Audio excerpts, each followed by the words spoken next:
pertama, aktif dalam proses pembelajaran, bukan hanya sebagai objek atau subjek. Yang kedua, berpartisipasi dalam kegiatan sekolah dan kelas.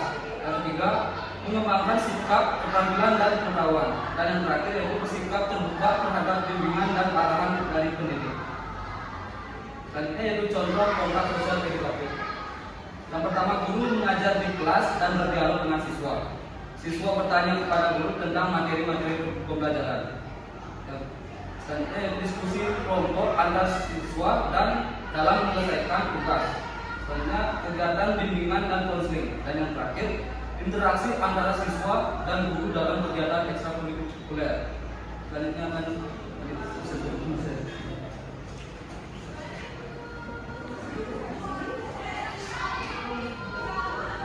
saya akan melanjutkan komponen lingkungan sosial edukatif. Yang pertama, keluarga merupakan lingkungan sosial pertama yang memberikan pengaruh kuat terhadap sikap, nilai, dan karakter anak.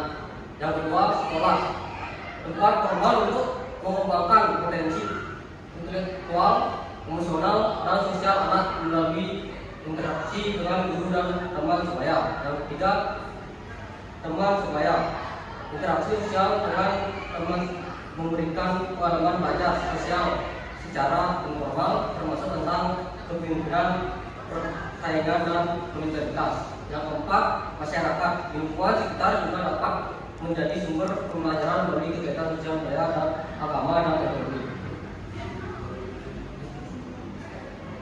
Saya berlanjut langsung kesimpulan.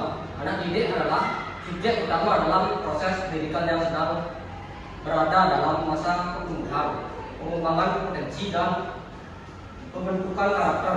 Untuk mendukung perkembangan tersebut dibutuhkan kontak sosial edukatif, yaitu interaksi antara pendidik dan anak didik yang bersifat mendidik, membimbing, serta membangun nilai dan sikap positif. Kontak sosial edukatif tidak hanya terjadi secara verbal, tapi juga secara non-verbal, baik dalam bentuk langsung tatap muka maupun tidak langsung atau melalui media. Keberhasilan interaksi ini dipengaruhi oleh faktor internal, minat, motivasi anak, dan faktor eksternal, yaitu lingkungan, metode mengajar, peran guru. Melalui kontak sosial edukatif yang berkualitas, anak didik dapat tumbuh menjadi individu yang berpengetahuan, berkarakter, dan mampu berperan aktif dalam masyarakat. Oleh karena itu, sinergi antara guru, siswa, dan lingkungan sangat penting dalam menciptakan suasana belajar yang efektif dan bermakna.